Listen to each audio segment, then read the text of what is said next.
Mga kapatid, magandang gabi po at kumusta po kayo? Bago tayo natapos sa misa dito sa ating parokya at pagkatapos ng misa may sumasalubong sa atin from nanggaling sa ibang bansa, no? Tagal na daw yung kanyang karamdaman dito sa no? And then she received the sacrament of confession, the sacrament of healing, and then the anointing of the sick. And then, yung prayer of deliverance. At nagpapasalamat po siya dahil nawala yung karamdaman niya. At kung itong mga sakramentong ito ay maibigay natin sa mga tao, lalo-lalo naming mga kaparian, ang dami talaga ma-amaze tayo sa kapangyarihan ni Kristo sa kanyang mga sakramento. At yung deliverance prayer, lahat namang pari ay makadeliverance.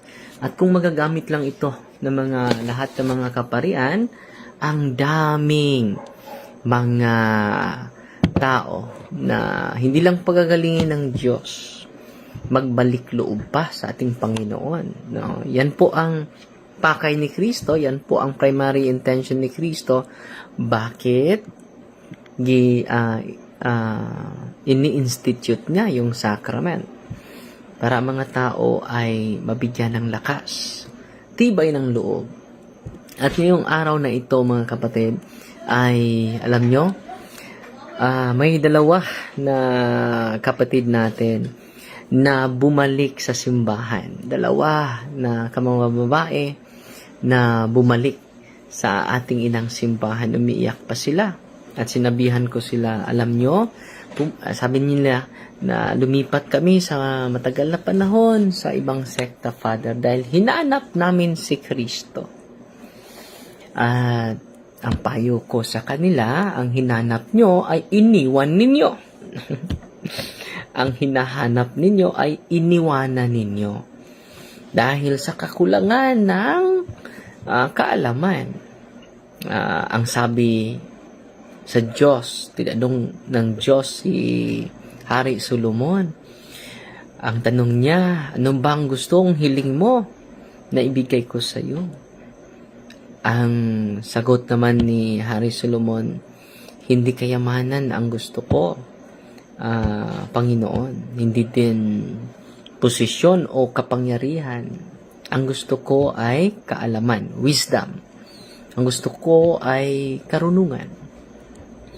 Yan sana ang hihingin natin sa Panginoon. Lalo na tayong mga Katoliko, dagdagan natin yung kaalaman natin para hindi tayo mabiktima sa maling aral, sa maling simbahan, sa simbahan natatag lamang ng tao. Hindi po ito personalan, mga kapatid.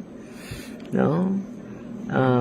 Meron akong nakita na video na isang born again, kapatid natin, na sabi niya, ating isiwalat si Kristo, hindi ang ating simbahan.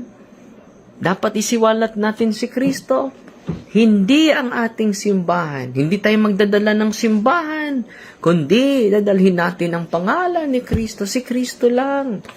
Sabi niya. Tama naman yon, pero kulang. Dapat dadalhin talaga natin si Kristo. Tama yon, pero kulang yon.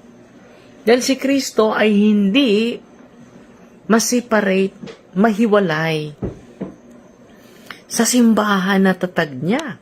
Bakit po? Basahin natin ang saan yung Biblia ko, no? Nandyan ba yung Biblia? Colossus chapter 1 verse maraming salamat pala sa nagpadala nito. Ang ganda ng aklat, no? Dominion, no? Sa Colossians chapter 1 verse 18, ito ang dapat malaman sa ating mga mahal na kaibigan na nagsasabi na let us promote the name of Jesus. Si Kristo lang ang dalan, ang daan, ang katotohanan at ang buhay. Totoo naman yun. Pero kulang. Dahil hindi mo mahiwalay si Kristo sa kanyang simbahan. Bakit? Sa Colossus chapter 1 verse 18, ang simbahan ay katawan ni Kristo at si Kristo ang ulo ng kanyang simbahan. So mahiwalay ba yung anong mangyayari kung ihiwalay natin yung ulo natin sa ating katawan? Parang manananggal, mga kapatid. So while nakikinig ako sa mahal natin na kapatid na isang born again, totoo naman, let us promote Jesus. Pero kulang po yun kung ihiwalay natin si Kristo sa kanyang iglesia, sa kanyang katawan. Di ba?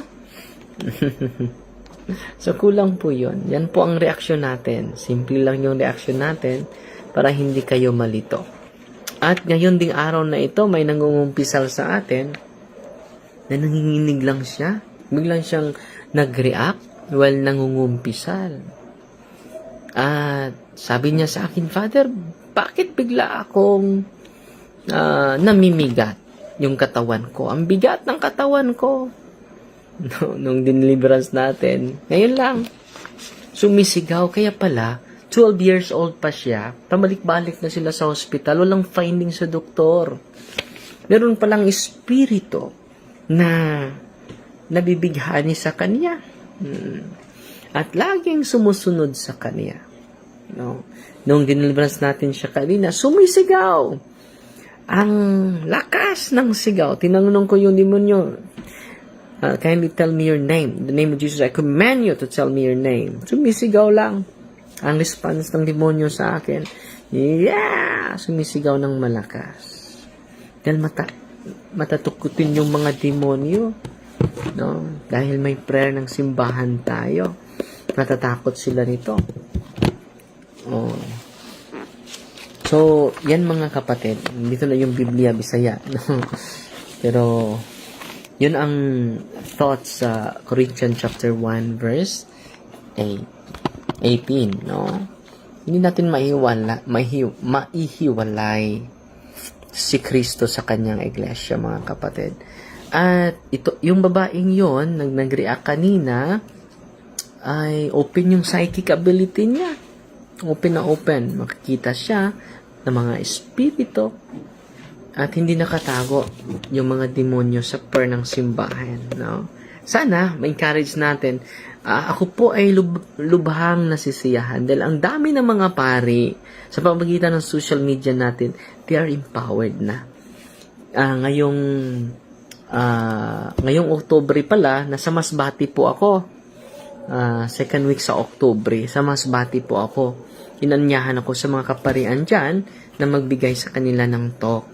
So ako po ay lubhang nasisiyahan dahil itong mga pari na ay dahil nasasaktan ako.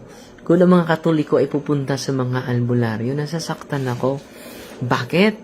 Sa kakulang yan ng kaalaman. At sa kakulang din sa kaalaman ng ating mga kaparian. Kung alam nang nila ang katotohanan, ma-amaze tayo sa kapangyarihan ng simbahan, lalong-lalo na sa kamay ng mga kaparian. Ngayong Oktubre, nasa Masbate, the Diocese of Masbate, nandyan po tayo. Kung okay lang yung karamdaman natin, malakas yung ating kondisyon, yung ating pangangatawan, huwag pa yung tulot sa Diyos. Sa Masbate tayo. Next year, sa February, sa Dipulog po tayo with the clergy of Dipulog, Diocese of Dipulog. At sa September 26, nandyan tayo sa Davao. Sa August, sa Toledo City. Ipopost ko yan. Sa Cebu tayo. Sa Toledo City, sa August 28, sa August 29, sa Hinatilan, sa Cebu din, at sa August 30, sa Lapu-Lapu, Berhin sa Ricla. At sa October, sa Masbate po tayo. Mayroong mga parokya, vicariate doon na dadaluhin natin. At yung mga pari na, ang prosigido. Ako po ay nagagalak na dahan-dahan na buksan yung isipan at damdamin ng ating kaparian. Dahil ako po ay lubhang nasaktan. Dahil yung mga Katoliko ay pupunta na sa ibang sekta. Hindi naman masama yung ginagawa ng ibang sekta, nag-deliverance sila. Pero hindi na sana sila pupunta doon kapag mag-practice tayong mga kaparian sa prayer ng simbahan at ma-amaze. Kahit ako po ay amazed na amazed. Sa Davao po, September 29 po tayo sa Turil. Ipopost ko lang yan kung saan sa Turil. At sa November, sa Camiguin po tayo. Sa November, Camiguin. At sa Cagayan de Oro, November. So, puno na po yung schedule natin sa buong. Nakalimutan ko sa December. Basta, every month, meron tayong dadaluhin na probensya. Salamat sa Diyos dahil hindi lang ang mga parokyano natin at mga laigo na nabuksan ng pag-iisip. Merong nagtanong, Father, bakit hindi ka na-interview sa KMGS, no? At sa Rarity Decay, no? Alam nyo, pabalik-balik na yung mga staff nila dito sa office natin dahil meron tayong mga pasyente na nagsuka ng pako, mga insekto lumabas sa katawan, ang dami na. At hindi tayo pumapayag na ma-interview. At dito na tayo dahil meron naman tayong social media, meron naman tayong YouTube channel, buong buo, mapakinggan ninyo yung aral natin, aral ng simbahan. At sa Diocese of Butuan, ay, sobrang gala ko, na meron na tayong 4 na exorcist dyan. They are empowered, the Diocese of Butuan. A lot of priests are inspired and encouraged to use the prayer of the church. At lalo-lalo na sa Mindanao, ang dami dyan. Lalo-lalo na sa Zamboanga, ang dami dyan. At ang dami ng mga pari na nabuksan. Hindi kailangan maging exorcist ka upang makagamit ka nito. Hindi kailangan. Ang kailangan lang ay tibay ng loob at spiritual preparation. And then, dagdagan natin yung kaalaman natin. So, Fighty Maria, meron pa akong misa patay. Baka mabuhay yun. Malilate na ako. Baka muling mabuhay yun. Nasaan ba yun si Father Darren? No? So, meron tayong misa. So, Dudong Polinar.